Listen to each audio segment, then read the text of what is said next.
құрметті әріптестер, мен Казталовка ауданы Бешпен бастауыш мектебінің жанынан ашылған Еркетай шағын орталығының тәрбиешісі, есімім Бетіғалиева Күзета Жігерқызы. Еңбек өтілім 10 жыл, санатым педагог-модератор. Мен бүгінгі педагогикалық идеялар фестиваліне шығармашылық толқын бағыты бойынша алып келген тақырыбым мектепалды даярлық тобында ойын оқытудың негізгі құралы.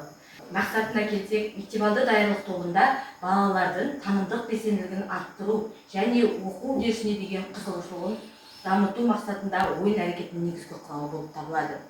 Міндетіне келетін болсақ, мектепалды даярлық тобында қолдануға болатын тиімді ойын түрлерін жүйелеу.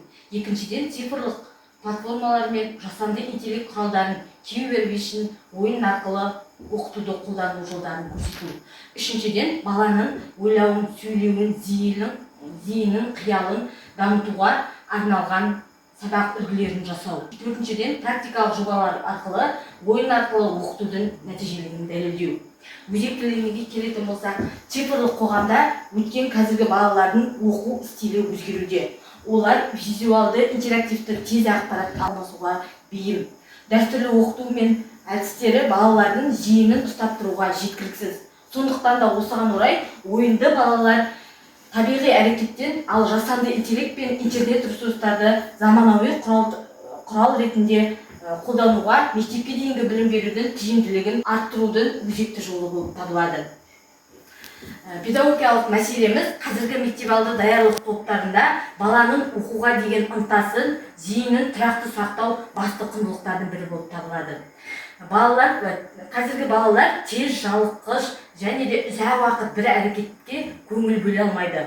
Сондықтан да қазіргі балалар әріп пен санды жаттап алғанымен ол өмірде қолдана алмайды, ойша байланыстыра да алмайды, қызығушылықсыз оқиды.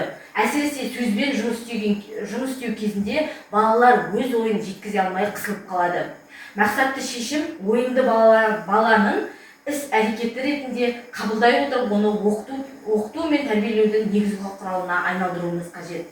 Бұл үшін заманауи құралдарды пайдаланып, жасанды интеллект, интернет ресурстары мен интерактивті әдістерін пайдалануымыз қажет. Мектепке дейінгі тәрбие мен оқытудың бала тұлғасының қалыптастырудағы ең маңызды кезеңдерінің бірі болып табылады. Бұл кезеңде баланың танымдық қабілеттері мен сөйлеуі, қиялы, эмоционалдық дамуы белсенді дамиды. Осы процестің тиімді жүруіне көбіне педагогтардың таңдайтын әдістері бұл ойын әдісі.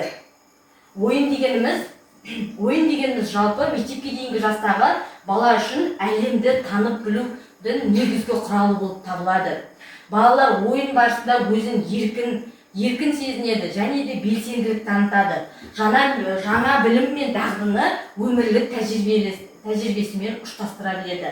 Бала ойын арқылы ойлайды, ойын арқылы сөйлейді, сөйлеу арқылы қоршаған ортамен байланысқа түсе алады.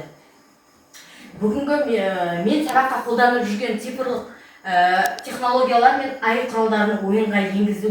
Мен сабаққа қолданған құралым ChatGPT технологиясы. Бұнда балалар өзінің ChatGPT арқылы баламен диалог жүргізеді. Яғни бала бүгін күн қандай, немесе қай мезгіл деген сияқты сұрақтарды ChatGPT-ге қояды да балалар өзінің ойлау қабілеттерін дамытады. Келесі технология Q-Vision технологиясы. Бұнда балалар өздерінің салған суреттерін жандандырады. Яғни бала өзінің салған суреттерін бояйды, сол арқылы, телефон арқылы тірілтіп, соны әңгімелейді. Мұнда интерактивті жаттығулар, мұнда сәйкестендіру, яғни пазлы дұрыс жауапты табу. Мұнда Q-Vision арқылы балалар өздерінің салған суреттерін жандандырды. Яғни жандандырып, өздері сол бойынша әңгіме құрастыра алады.